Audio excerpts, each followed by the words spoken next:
کو برداشت نہیں کر سکتا۔ تو یہ مسئلہ پورے قرآن کا ایک مسئلہ ہے، کبھی اس انداز سے، کبھی یہ کہ انسانیت جب بھول جاتی ہے، جب ایمان کا مقام اس کے اندر باقی نہیں رہتا اور یہ دنیا ہے چھا جاتی ہے، جب معیار بدل جاتے ہیں، جب ایمان پیراہن بن جاتا ہے کہ جس انداز سے انسان چاہے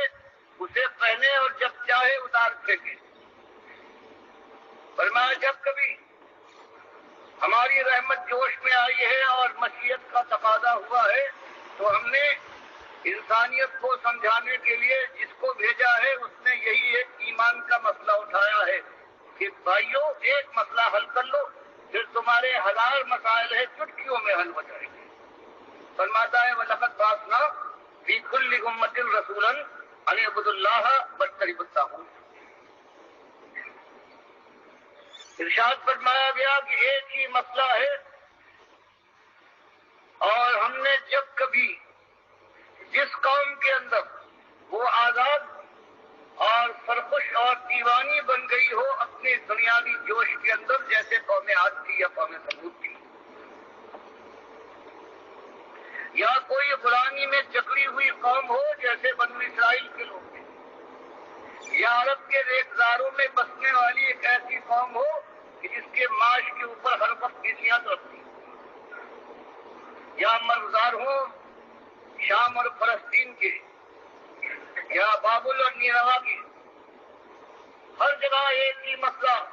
کہ انسانیت کو باخبر کیا گیا ہے کہ ایک مسئلہ ہے تمہارے ایمان کا کہ اللہ کے غلام بن کر مالک کو اپنا ایک ملجا اور ماوا،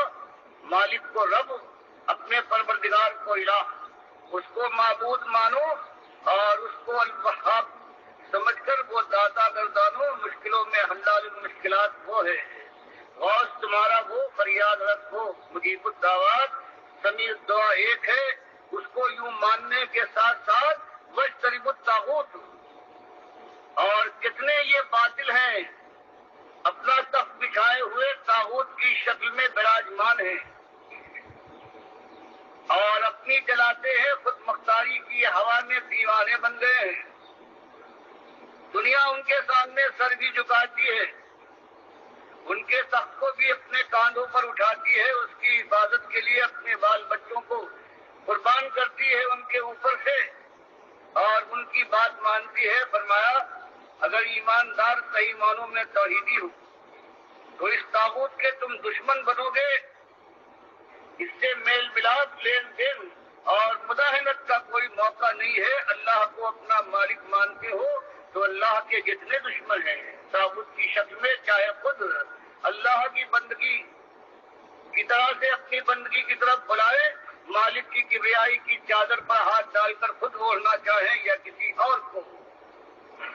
وہ چادر اڑانا چاہیں، فرمایا یہ سارے طاغوت ہیں، ان کے دشمن بن کر اٹھو گے۔ یہ بات مکے کی آیات میں آ رہی ہے۔ سورہ بقرہ پہلی سورت نازل ہوئی ہے، اس میں اور دوسرے انداز سے اور سختی کے ساتھ میں یکفر بالطاغوت ویؤمن باللہ فقد استمسک بالعروۃ الوثقی لا انفصام لها۔ اب انداز میں ایک اور تیکھا بنا گیا کہ اللہ کے بندو 13 سال تم میں سے کتنے ہیں کہ اللہ کی راہ میں ان کو آزمایا گیا ہے بلائے حسن کے ساتھ، اور پھر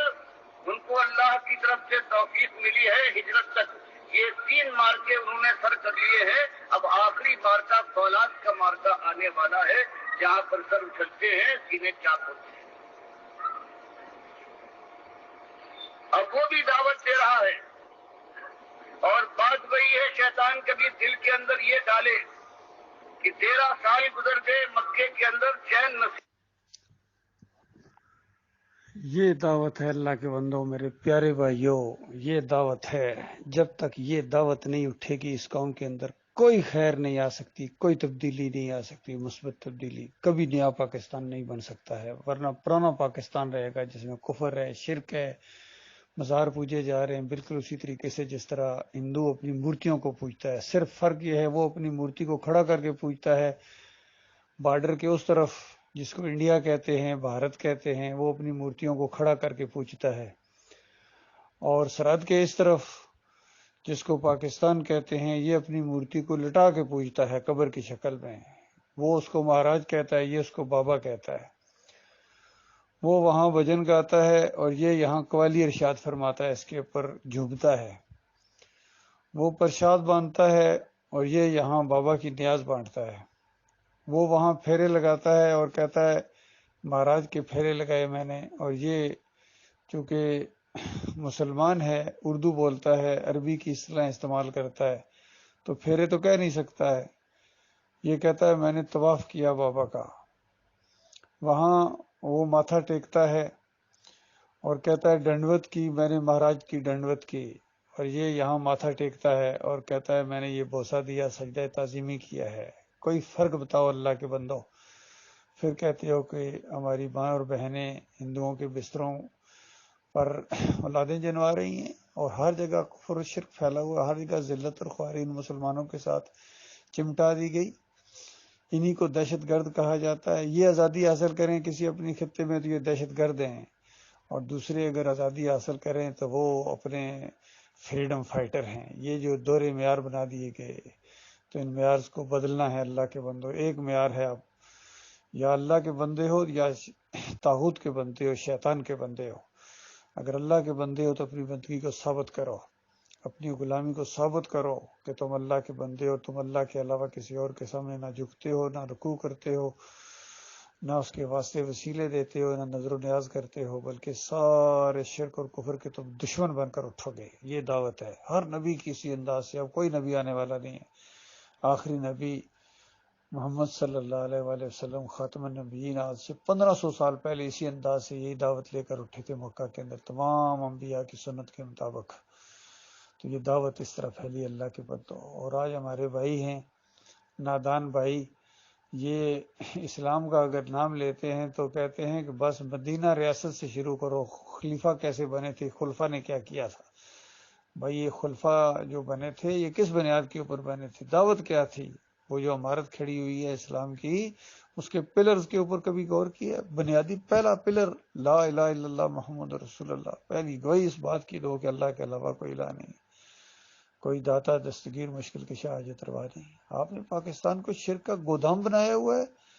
اٹھتے بیٹھتے ان کو پکارتے ہو، پوچھتے ہو یا علی مدد، یا رسول مدد، یا بری کر کھری، یا محی الدین چشتی پار لگا دے کشتی، یا عبد القادر جیلانی المدد غوث پیا۔ پھر 11ویں چل رہی ہے، پھر 10 محرم کے اوپر جو اس قوم نے کیا ہے،